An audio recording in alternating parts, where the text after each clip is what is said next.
C'est l'heure de Planète Vendée Globe avec le CIDEV et Vendéo, vos services publics de l'énergie et de l'eau.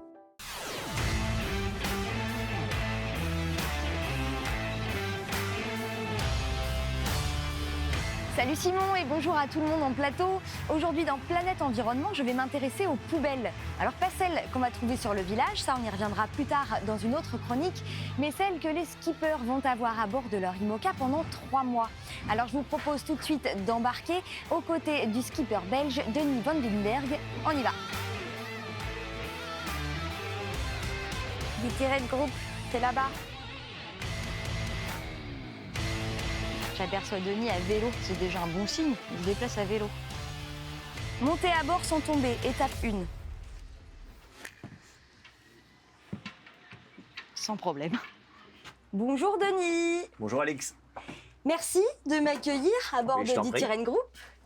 Donc toi, tu t'apprêtes à prendre le départ de ton premier Vendée Globe et je vais pas te demander si tu appréhendes de naviguer dans les mers du Sud.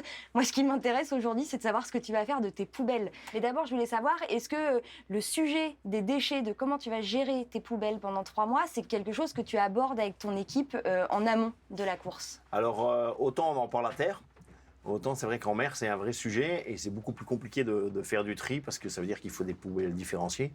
Déjà, moi, je comprends rien à votre système de tri ici. Chez moi en Belgique, c'est beaucoup plus clair et beaucoup simple. On a 4 poubelles différentes. Ici, tout se mélange, j'ai l'impression. Donc, alors c'est vrai qu'on fait attention quand même au volume de déchets parce que c'est sûr que sur 3 mois, ça va faire un volume. Et puis Donc, c'est du poids. On sait que vous voulez être le plus léger Ouais. possible pour avancer le plus vite possible. Est-ce que tu penses au poids de tes déchets? Non, ça, je pense pas au poids de mes déchets. D'accord. Donc ça, clairement, non. Est-ce que c'était une question bête? Non, Merci. non. C'est vrai que le poids c'est important, mais sur les déchets, je vois pas comment j'arriverai à le gérer. Après, par contre, sur le volume, oui. Et c'est vrai que sur la course de New York là au mois de mai, il m'avait fait des grands emballages. Donc c'était un petit chocolat comme ça dans un emballage comme ça. Et donc forcément, ça prenait trop de place. Donc j'aurais dit, écoutez, il faut vraiment rationaliser ça, parce que sinon ça fait un volume qui est beaucoup trop grand. Donc voilà, donc ça, on a fait vraiment attention à ça. Et après, nous, on a le souci aussi, c'est que moi, je vais avoir une poubelle qui se ferme d'une manière hermétique, parce que si jamais ça se renverse, j'ai pas envie d'avoir des déchets partout.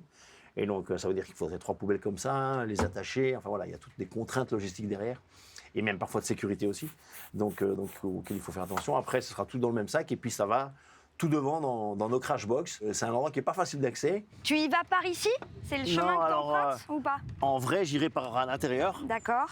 mais c'est plus facile par ici, quoi. On fera le chemin retour Par l'intérieur? par l'intérieur pour Ok. te montrer que c'est pas simple d'y aller.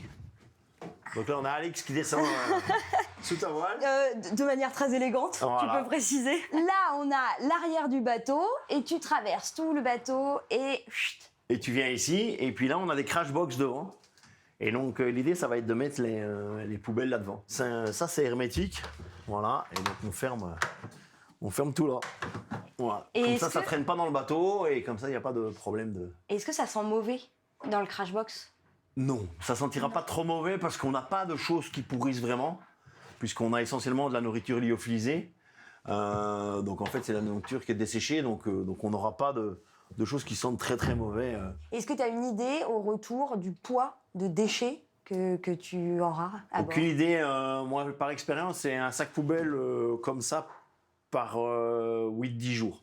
Mais juste, voilà, pour rappel, ça a fort évolué cette gestion du déchet quand même, parce que moi, je fais partie de cette génération où, en école de voile, on disait, quand tu as une canette, si tu fais un trou dedans, tu peux l'acheter dans l'eau parce qu'elle va couler et ça va se désintégrer, quoi. Ah, c'est Donc, et ça, je vous parle d'il y a une trentaine d'années. Donc, voilà. Donc, maintenant, ça ne viendra plus à l'idée de jeter quelque chose dans l'eau, à part une pelure ou un trognon de pomme. Mais voilà, il n'y a plus rien qui passe à l'eau, quoi. On va faire le chemin en sens inverse. On Voilà. retourne à l'arrière du bateau. À l'arrière du bateau, T'as par vu, l'intérieur. J'ai écouté ce que tu m'as dit. Voilà. Donc là, on est venu à l'avant du bateau, par l'extérieur. Et là, on retourne à l'arrière du bateau, par l'intérieur. Je te suis. Voilà. Je peux marcher, je vais rien abîmer? Là où je marche, tu peux marcher. Ok. Hop. Ouais, effectivement, t'as pas envie d'y aller tous les jours. Et là, ça bouge pas, hein. Ouais. Donc, il faut imaginer que ça bouge. Donc, tu te tiens ici, voilà, tu te tiens partout. Tu fais attention de pas tomber, parce que c'est aussi une des grosses causes de blessures, c'est quand on tombe dans le bateau. Merci beaucoup, Denis, Je t'en prie, Alix. de nous avoir expliqué un petit peu comment t'allais gérer tes poubelles. J'espère que tu seras pas trop lourd au retour.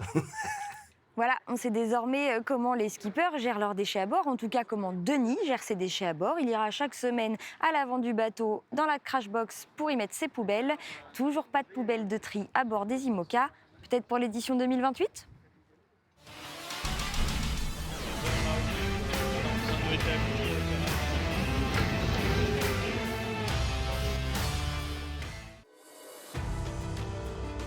C'était Planète Vendée Globe. Avec Vendéo, je bois l'eau de Vendée, spécialité pour marins d'eau douce. Et avec le CIDEV, la transition énergétique, c'est pas la mer à boire.